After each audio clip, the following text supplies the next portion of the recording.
Many people say that being a sommelier is the best job in the wine business. Strongly disagree. How do I get a job in the wine business? Is one of the most asked questions I get. To put the kibosh on this now, no, I do not drink all day. After over 25 years in the wine business, I have worked in a retail wine shop, in restaurants with wine distributors, owned a wine importer, and worked as a wine supplier, which is working directly for the winery. So I can say with absolute certainty, I'm an expert on the path to working in the wine business. I'm ranking these careers based on the jobs I've actually done and the people I've worked with. First, let's start with working in a retail shop. You are customer facing, which means you have to one, like talking to people, and two, be happy in one location for long hours.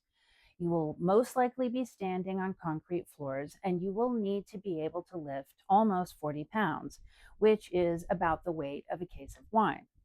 You will be moving these wines from the back where they're delivered, or sometimes a very nice delivery person drops them off for you on the front floor. If you move up from working the floor to becoming the wine buyer, if those are different positions, you will need to understand inventory levels and budgets before even deciding what to order for the shop. You have to understand what's selling, what is trending, anticipate holiday needs, and how to balance all of that with budget and cash flow taken into consideration. Wine knowledge is, of course, key, but not the only thing that's important in this role. You ultimately have to be able to sell the wine, otherwise, the shop goes out of business and you're out of a job. This ability to sell will serve you in every manner of job you may want in wine business going forward. You also might need to tolerate hours of the Eagles played by your coworker named Jeff. I couldn't take it anymore and also didn't like people, so I had to move on. In this role, you will make around $50,000. That brings me to working in wine sales in restaurants. That's an important distinction we'll get back to. I learned how to sell wine in a restaurant in addition to working in a retail shop. I also judge people on how they treat their servers or any restaurant workers. If you're rude to them, you're probably horrible and we can't be friends.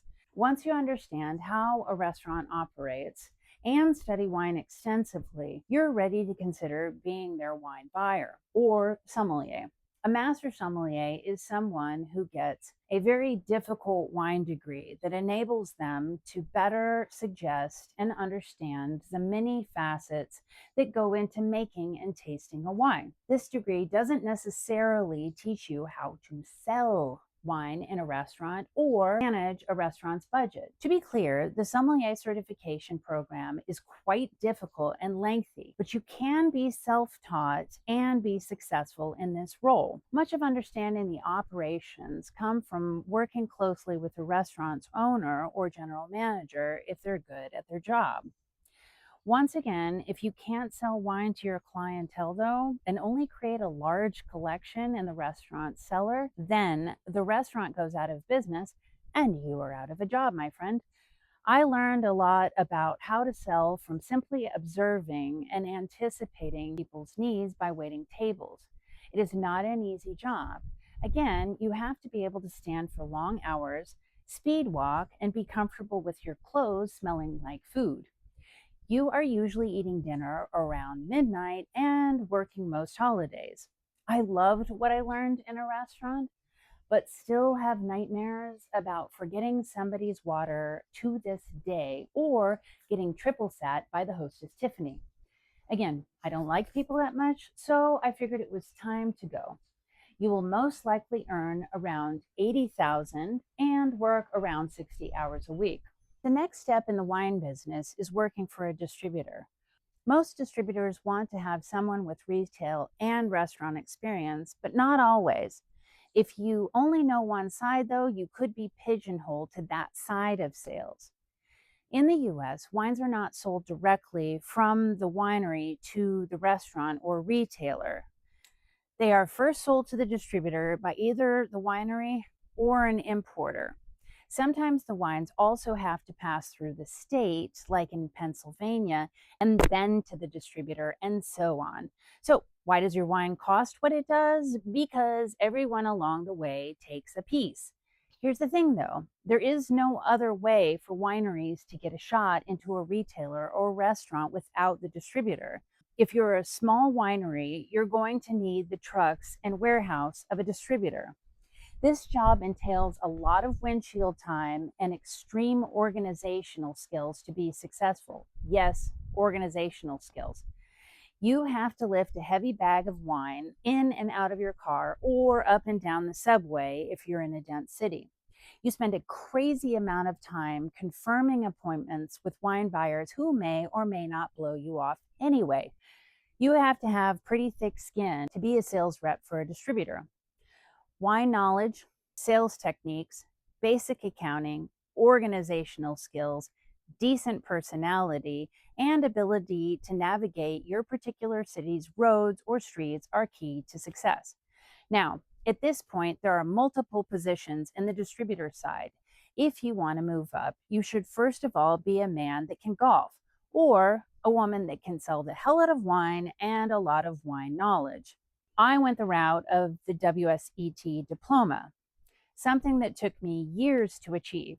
Only about 180 people a year obtain this degree globally. My dad still calls me a sommelier, though. Not the same. The WSET gives more experience in wine business and wine writing.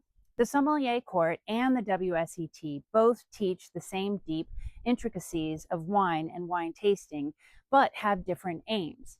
Now, within the distributor world, you can be either a portfolio manager, sales manager, or travel around the world as a distributor president. Just kidding.